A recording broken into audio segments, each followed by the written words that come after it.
Question number 1. What does a little piece of magic mean? Right. Gee, look, 20 years old, right? All of us around this time come to the shocking realization, existential angst, whatever you want, that I'm alive. I'm alive. And I'm not sure necessarily if you're alive, but I know that I'm alive. And I think my experience, at least, because I lived on the west coast of Vancouver Island, is that the storms were just incredible. So when you went out into the storm, the rain blowing, covering you, terrifying experience, right?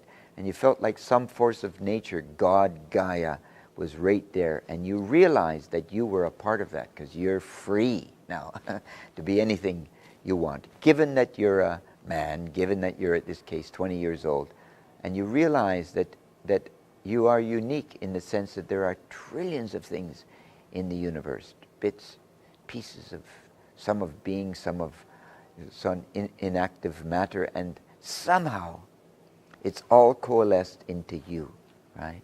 You. And you've been given that magic of, let's say, 100 years of consciousness. And life is fickle, of course. It might, that consciousness could be ended tomorrow morning, right? But you realize there is a magic with that. And I don't mean that in a spiritual sense. I think in a realistic sense. There's, the old story, look, there's no one like you. Never has been and never will be, right? And you will occupy a small space in time. Magic. Question number 2. Who is alive? What does this mean? Well, a couple of things, Luke. I think there are people like Plato, Socrates, who believe that the society is quite stratified, right? So you do have the philosopher king thoughtfully thinking at the top, and in the middle the bureaucrats, and at the bottom the workers. And I do think that there is a certain level of intelligence associated with mankind, right? I mean, that is the truth. Some sit at the very bottom and don't think about anything, and some do. Some are so esoteric at the top you can't even understand what they're talking about. I think we fit in a band, average person, right? And I do think, however, that you do have to sit back a bit and reflect on the world. And many people don't believe that they occupy their mind somehow. I mean, once again, it's the old question, where am I sitting? And people would say, oh, you're sitting there, of course, you're sitting in front of me, 2 meters away. And in reality, I'm sitting inside of you. You're taking me in through your optic nerves, you're analyzing me, whether I'm fat, thin, tall or short, intelligent, stupid. And this means that I control the reality I occupy. And I think for some people, that's a very, very frightening phenomenon, to realize that all the exterior pain, suffering, is actually controlled by me. I want an excuse for life, but of course there are no excuses. So I think a lot of it is education-based, and I don't mean formal education, but I think you do need that spiritual quest, Luke. I think all of us have to go down that path, and if we don't, we do sit outside. I mean, there are people that really, I'm sure you've had this experience. You even suggest this, and people are shocked. What? What are you talking about? That's not the way reality is, So that's why I think they just don't spend the time to reflect. But we all possess the possibility, I believe, for the most part. Question number 3. Who else is similar to you? Well, I really do believe, and this you have to believe, I believe that you must view your life as an adventure, period. That's it. And if you refuse to view your life as an adventure, you have problems in the contemporary society, because you will be a wage slave. If life is nothing but struggling with 16 years of education, and then going for an interview, and then getting some job at some manufacturing company, or international trade is a big phenomenon now, right?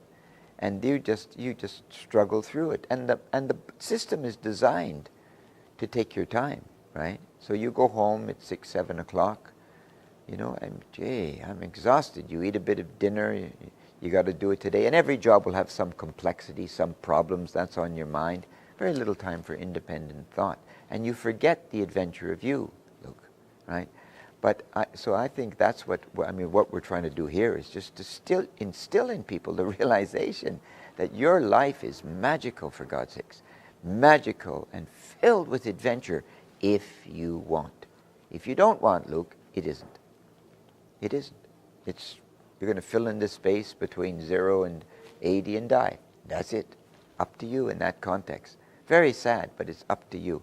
But I think people don't want this. So the more people we expose, Luke, I've taught for a number of years, and I get hundreds, literally hundreds of letters from young people, and the central theme I have two big themes. One is, who is your teacher? Yourself, the self. And who's the most beautiful person that you know? And the answer is yourself, not this, of course, this old man's body, but the intrinsic you, the beautiful you. And more young people say, thank you. I've never realized that I could teach myself. They've always thought that world is an experiential phenomenon, and it's just not. Well, Luke, you're from your philosophy, how you see life, and I respect how you see the world, Yeah? Question number 4. Why don't more people appreciate that they are alive? Gosh, it's so easy to start, isn't it? It's all so fresh and so curious and so confusing, life, right? And no one, at least no one told me, the greatest asset you have is not your beauty, is not your intelligence, it's not your family connections, it's your time. Right? And the old saying is, you must spend your time well, because time is not replaced. I feel very sorry for these old people. I think you've had this experience. If I was your age again, I would, etc., etc. And guess what, baby? You can't. It's done. You've spent your time in a certain way, and now you are going to be expunged. You're going to die. Right? And a lot of older people, what does Sadhguru say? When he's seen hundreds of people die, and most people, when they die, they have a minute or two, and they suddenly open their eyes, and my God, I'm alive, and they're perplexed. I spent 60, 70, 80 years of life being numb, as you put it, and suddenly I'm awake, right? And so the quicker, it took me a long time to wake up, Luke. I woke up at 20, but it wasn't as awake as I am today, for sure, right? And I think I'm going to get more awake as I get older, right? Because I realize that time is a gift, right? And I think that if we could fill people with the imaginative sort of idea that you're awake at 20, gosh, where could you go? You don't need the box. You don't need this tool. This tool. This tool is a wonderful thing because it gives you all the knowledge in the world. All the knowledge, but zero wisdom. Zero. There's no wisdom here, but all the knowledge. So think to yourself, if you could somehow gain an education, what can you do with all the knowledge in the world, right? And I really believe as people, look, we have a central theme of life. Our job, common good, is to help people. I really think that if we help each other, it's not just about me. If I'm and I always think of the analogy, King Midas, right? He loved gold, so I think of Apollo, I believe, gave him the gift that everything he touched turned to gold, right? Magical. And his little daughter ran up to him and he went to kiss her, and obviously she turned to gold, and he was horrified. So he had to pray to the gods to remove this gift, right? And I think it's a great story because, if you're rich and you're alone with your richness, or people only love you because you're rich, which must also be a big phenomenon, right? Boy, you're a lonely, lonely guy. I have a friend in Poland. I would say he's the richest man that I know, spiritually, not necessarily financially, but just in his heart. Wonderful family. He's got a big estate, I guess you could say, that he'll never sell because he can't. Psychologically he can't. And he's developing an interesting life in the common good. It's a very attractive model for me. I go there as much as I can. Right? Fills me with an immense sense of peace. Right? Question number 5. Why don't more people take time to reflect? I quoted it, look, because I think we accept far too much, and we go along. And now, because of the world we live in, so at times if we make statements, people are shocked. Like, if I say to young people that I always tell them that, they're bright-eyed in a new class, and I say, this is the plan, you're going to go along university, and then you're going to get a job. But there are no jobs. Not the jobs that you imagine. There's an arc of 22 to 33,000. And the government statistically tells us you're going to have 3 jobs by the time you're 25, because you're curious, you're suffering, and et cetera, et cetera. And, I quote this because you have to say, wait a moment. I mean, what are the options now for young people in the world? I mean, realistically, if you want to get started. A, you got to leave our beautiful country, and you have to go someplace, right? You have to travel, you have to gain some experience. If you want money, there are a number of places in the world that you can make money and bring it back to Taiwan. The one that's exceptionally pertinent at the moment, because we have the working visa, is to go to Australia. Perth, there's a huge mining area, as I understand it. There's a huge mining area there, and they're paying obscene money. So I don't think you could become a miner, but certainly you could be maybe a cook, cleaner, something in the mines, and that would pay you very, very well, right? And I know there's lots of people work on a farm. I don't know if the money is that good, but I mean, the point is that you can build a quote-unquote nest egg and return to Taiwan if that's your goal. Or conversely, you can start some business that's expansive, or something that'll give you freedom, as long as your focus is not on the money, because the money will come. Look, my experience in life, you know yourself, if you're focused on something, the world is fair. I mean, cosmologically, it's fair. We are paid, but you have to stand up. As Dr. Niemöller says, if you don't stand up, eventually they'll come for you, right? They will. And that means an unrequited life. You look at old people, most old people. Look at their eyes. Look at when they have that beautiful grandchild bouncing around. Many people, I think most, are just not happy. And why? You got to question why. Question number 6. Why are many old people bitter? Well, an authentic life, in my description, is that you're true to you, right? What you enjoy, right? If you don't enjoy a job, quit it. Make a plan to quit it. Find out what you like. I mean, you do have this gift of life, right? And then spend your time well. I mean, can't we really pity a person who, all of us suffer, Luke. I mean, this is the Buddhist phenomenon, isn't it? We all suffer. We're all the same, I think, in that sense.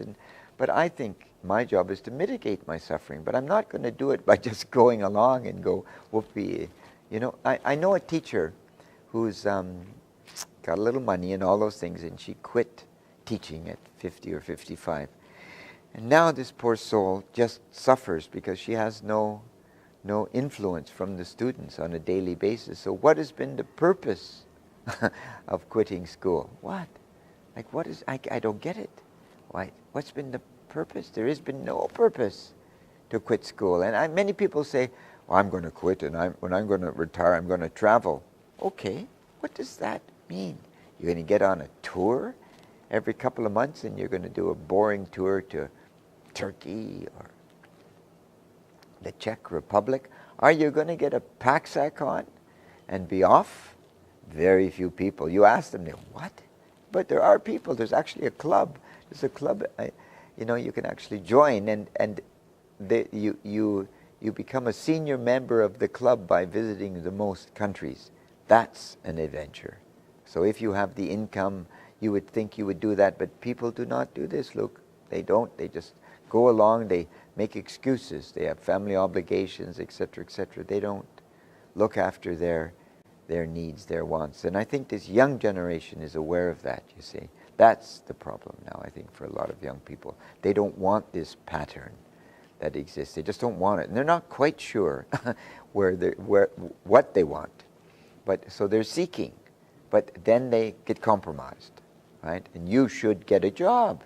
You should do this. So they get a job and they get the parents maybe buy them a house and and so now I got a house. Now I got a thing, an obligation. And they get a car and they got to fulfill those needs. They meet a guy or a girl, a boy or a girl, and they kind of fit into the model. And as you well know, very quickly we're there going, gosh, this is not what I wanted, and here I am. And it's a little bit like tar. If you ever walk on a beach and you get tar in your shoe, hard to get rid of it. Hard to say to someone, guess what? I'm off. What? Yeah, I'm quitting my job. I'm moving to France. I always wanted to study French. But you're married. You have 2 children. Going to live them with my mom. Don't think so, look. Right? That's why.